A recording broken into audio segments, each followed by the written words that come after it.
What's up, guys? Welcome to Daily Dose of Reddit. This is your host that's wondering if you heard the good news that Mac Miller's Kids album is now streaming on all the major streaming platforms. It's old news at this point, but it's still good news. I love Mac Miller. Zach, and today's subreddit is r/IdontworkHereLady.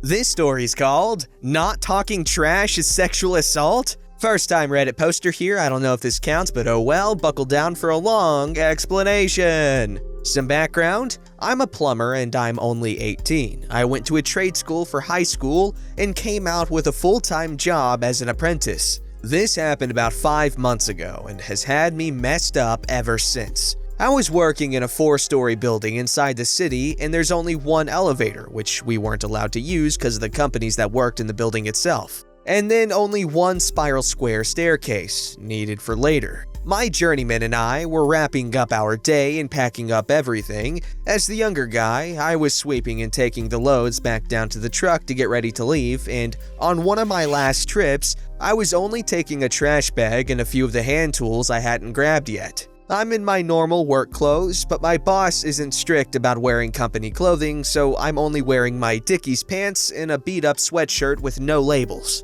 I start walking down the stairs with the trash from the 4th floor to the bottom when a worker, networking caller helpline company, from the 3rd floor walked out with a trash bag. I briefly walked past, just finishing my day, when she scoffed at me. Me being the kid I am, turn around and say, "I'm sorry, I didn't see you there. I didn't mean to bump into you," and continued down, and then she said, "Here, take this crap. I got a call that I need to get on." I said that I was sorry and I didn't work for the building and it's not my job to take it. So she then exclaims, "You're dressed as a janitor. My son is one too. You're dressed just like him. He has the same tools on him all day." I try to tell her that I didn't and that I'm a plumber working above her on the 4th floor. In retrospect, yes, I could have taken it, but there wasn't one of those giant trash bins to put trash in, so we had to take it back to shop to dispose of it, and we didn't have much room for more in the van. I started to get annoyed, but I just remembered that I needed to take breaths and walk away. I start going down the stairs when she grabbed the back of my hoodie and yanked it.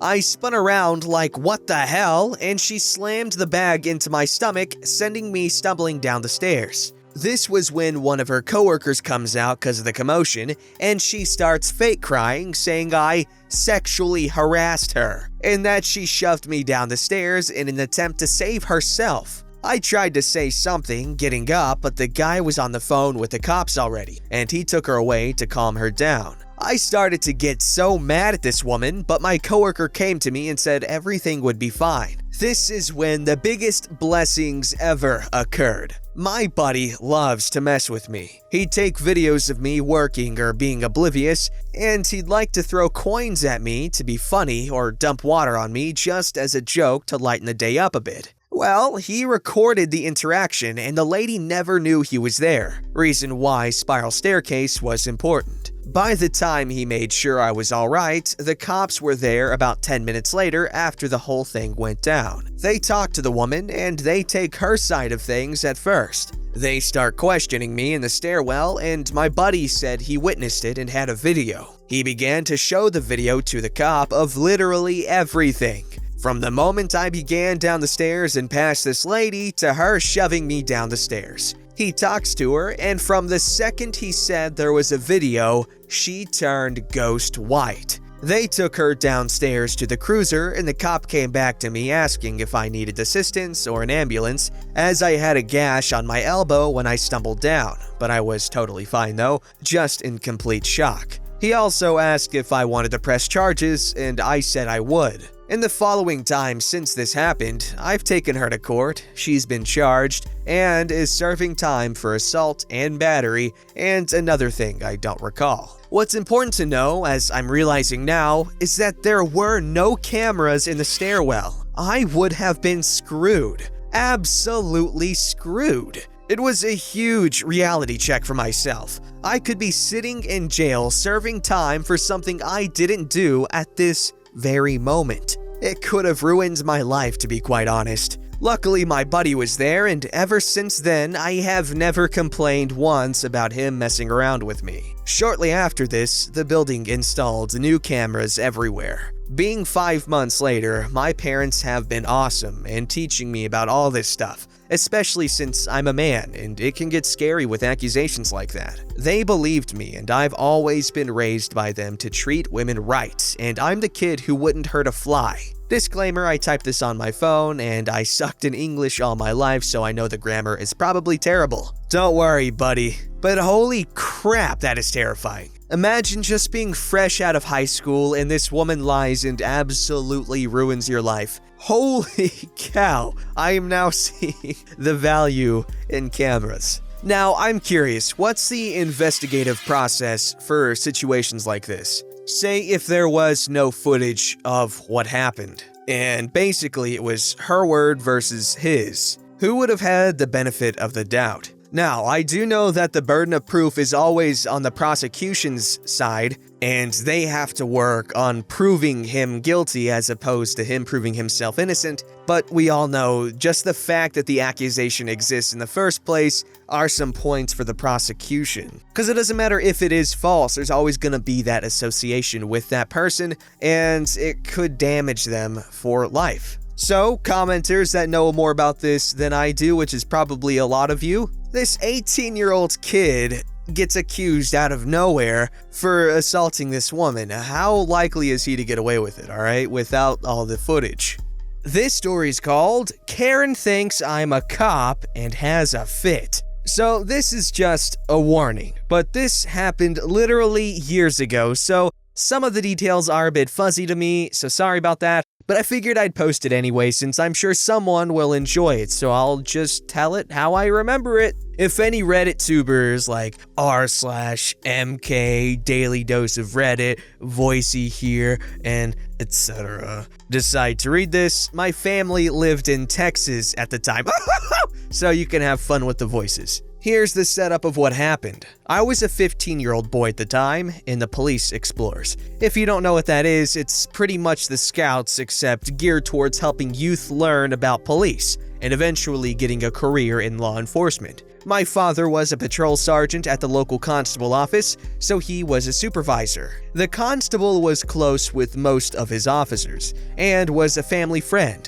He had known me since I was around 6. I was in an explorer's uniform, so I did kind of look like an officer, but I was obviously too young. We had just gotten back from the explorers and I stopped by the station so he could take care of something real fast. I don't remember what, and so I waited in front of the station for him. I sat down and put earbuds in to waste time waiting for my father. About 3 minutes in, I feel that uncomfortable feeling you get when someone stares at you for a while. So I look up and see her. It was the dreaded Karen. Ridiculous dyed bob and all. Here's the cast. There's me, my dad, the constable, Karen, police officer 1, police officer 2. I take out my earbuds and look up asking, "Do you need something from me, miss?" She scoffed at me and said, "Finally, you shouldn't be on your phone on the job." She stops to look at my name on the uniform. "Oh, Pete, I'm gonna have a little chat with your supervisor after this."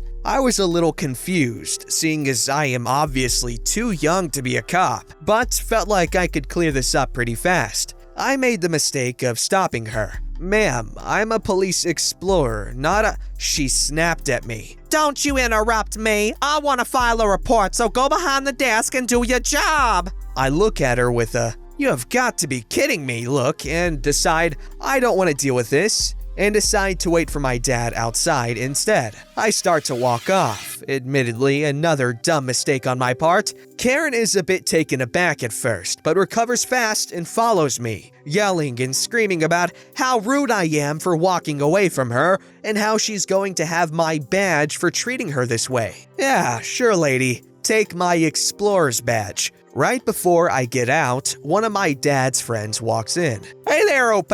Where's Dad? I need to talk to him." Of course, the instant he showed up, Karen jumped on poor Cop 1 and starts going off about how I wasn't doing my job and I was rude. Cop 1 stopped her. "Ma'am, OP's not an officer. He's a police explorer." Karen stops and tries to process what he said and fails to do so. Maybe she just didn't know what an explorer was. "Who cares? It's his job to help me. Do you know who I am?" The legendary response. Cop 1 decided to drop trying to explain what a police explorer was and just decided to defuse the situation. "No, I don't. Look, ma'am, if you have a problem or concern, you should go to the front desk. They should be able to help you better." At this point, this is obviously causing a scene, and another of my dad's coworkers pulls me aside as Cop 1 tries to deal with her. "OP, what is going on here?" she asked me as we went a bit further away from them.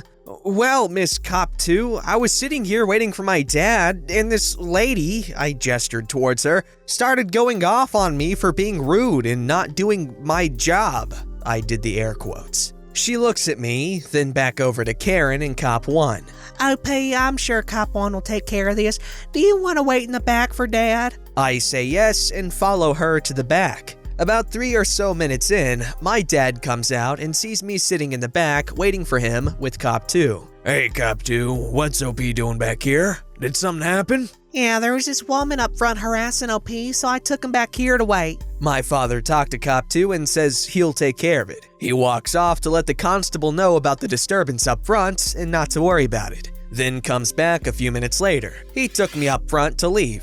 The woman saw me and my father about to walk out and made a beeline towards us, completely blowing off Cop 1 as she did. "Excuse me, are you a supervisor?" My father, who literally towers over her, looks down at this Karen. "Yes, do you need something, miss?" "Yes, I would like to have a talk with you about your officer's attitude." My father looked down at me. I nodded at him as if to say this is her. My dad was about to have a talk with her, but then the constable came up front. "OP, come to my office," he said in a commanding voice. I looked up to my dad, a bit worried now. "Go ahead." He gently pushed me in Constable's direction, so I walk over to Constable and follow him to his office. Karen looked pleased, thinking I was in trouble, then turned back to my father. Constable and I sat down in his office, and I looked at him, confused. "Your dad told me what's going on. I didn't want you to have to deal with her.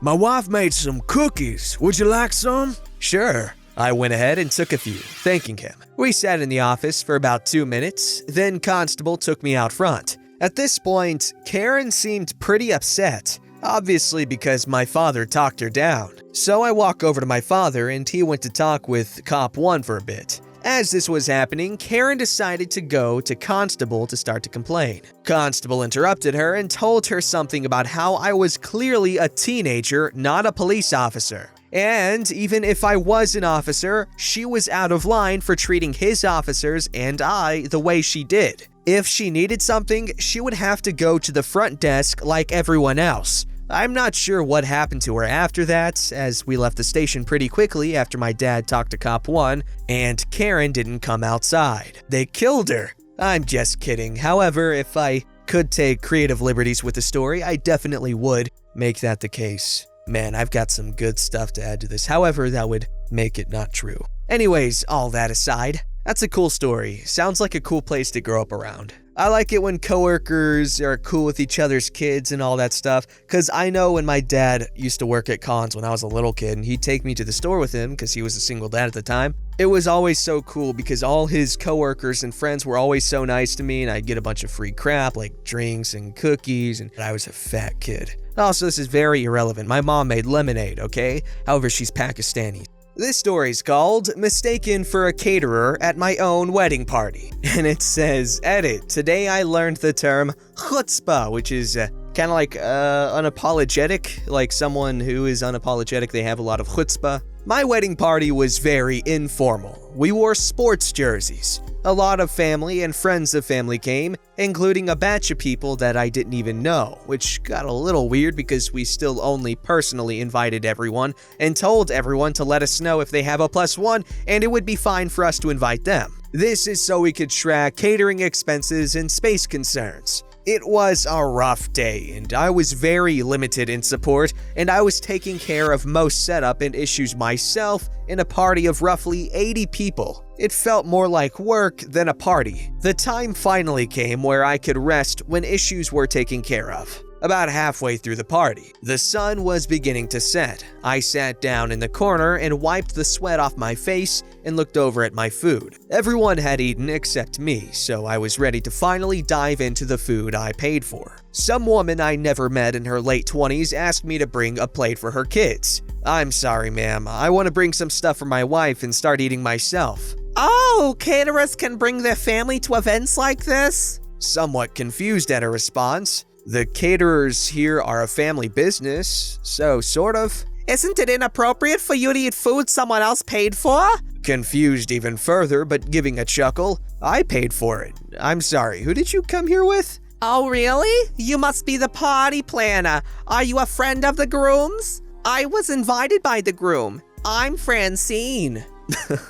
No, I'm the groom. Oh, I'm sorry. How embarrassing. You're the groom. Hey, nice to meet you. I sent invitations by name, but we also requested feedback for the plus invitations. I don't believe I sent you an invitation. I think everyone invited more people than we initially wanted. Uh-oh, am I and my kids okay to be here? I'm actually sister's friend's friend. They said it was okay. Oh yes, that'll be perfectly fine. We have much more food than I had thought. It won't be an issue. Nice to meet you. I came to the table with my wife and her grandmother, and we finally ate. My wife to me, Damn, girl, you flirting with all the ladies at our wedding party or what? I know that a +1 of a +1 that was uninvited is generally uncool, but there was no need to stress it. Everyone had a good time and there was actually too much food. That's a way to look at it. If you want to make your wedding memorable for everyone, then yeah, you want to make sure everyone has a fantastic time. Make it a freaking party. Make it